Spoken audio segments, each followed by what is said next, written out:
6 years. 6 entire years of nothing. No answers, no closure. Just that one frozen frame burned into the back of every Gumball fan's mind. Rob falling. The void swallowing him whole. The screen cutting to black like the show just decided it was done with us. And then silence. For years, the Amazing World of Gumball left one of the most frustrating cliffhangers in cartoon history just sitting there, unresolved, while fans kept coming back to that final moment wondering if they'd ever actually get the ending they deserved. And now, out of nowhere, the newest season of the Wonderful World of Gumball just dropped an episode that walks straight back into that chaos and picks up exactly where things left off. This is the rewrite, and we need to talk about it. So before we get into what actually happens in this new episode, we need to go back. Because if you haven't lived through the original ending, you won't truly understand why this moment hits as hard as it does. The Amazing World of Gumball was never a normal cartoon. From the very beginning it was doing things that other shows weren't even thinking about.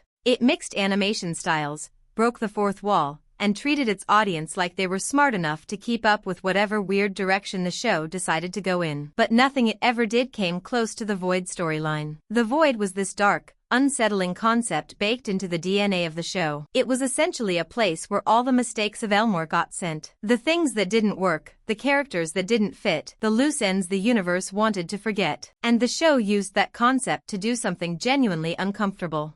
It made you feel like the world these characters lived in was fragile. Like at any moment, the whole thing could just crack and fall apart. Rob was one of those mistakes. He was a background character, a nobody, someone Elmore's universe had already tried to erase. But he came back, and when he did, he came back wrong. He came back aware. He knew he was in a cartoon. He knew the rules. And that self-awareness turned him into the show's most compelling antagonist, not because he was evil, but because he was desperate. He didn't want to destroy Gumball. He wanted someone to acknowledge that he existed. He wanted to matter. And by the time the original series finale rolled around, Rob had pushed things so far that Elmore itself was starting to collapse. The town was falling apart in real time. Characters we had spent years with were being pulled toward the void. Everything was unraveling. And Rob, in this last desperate attempt to fix what he had broken, tried to save everyone. He ran toward the void. He went in after them. And then the show just stopped. Freeze frame. Credits. Done. No resolution. No explanation.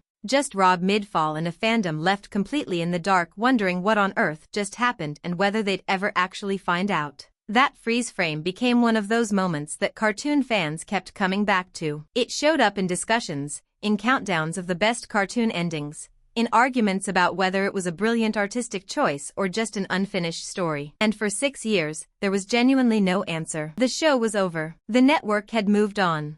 And it felt like that cliffhanger was just going to live there forever, unresolved, one of those things you eventually make peace with because you have no other choice. But then Gumball came back. And not just back, it came back with a new season, new episodes, and a direct continuation of the exact moment everyone had been sitting with for half a decade. The episode is called The Rewrite. And from the very first second, it makes clear that it knows exactly what it's doing. Section 2. The episode wastes absolutely zero time. It drops you right into the middle of things like no time has passed at all, and in a way, for Gumball and Darwin, it hasn't. They're just living their lives, going about their day, doing the exact kind of chaotic nonsense they've always done. But something is off.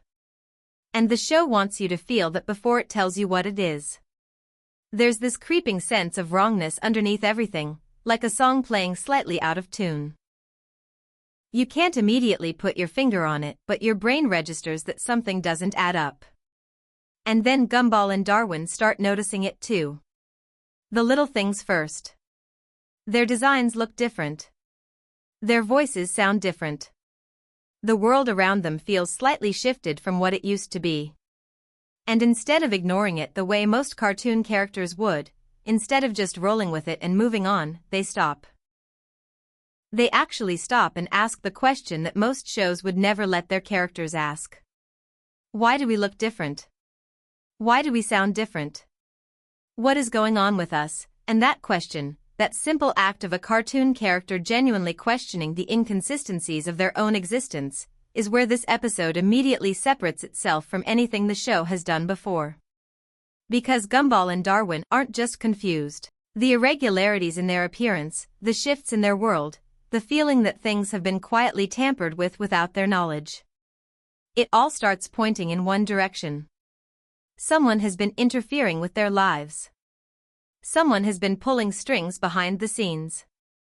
Someone has been reaching into the fabric of their story and rewriting things without asking permission. And both of them land on the same name at almost exactly the same time. Rob. Of course it's Rob. It's always Rob. He's the one character in this entire world who has always existed slightly outside of it, who has always been aware of the machinery underneath the surface, who has always had both the motive and the means to mess with the way things work. So they go looking. They start pulling at the thread. And while they're doing that, the show cuts away and shows us exactly what Rob has actually been up to this whole time. And this is where things get genuinely interesting. Because Rob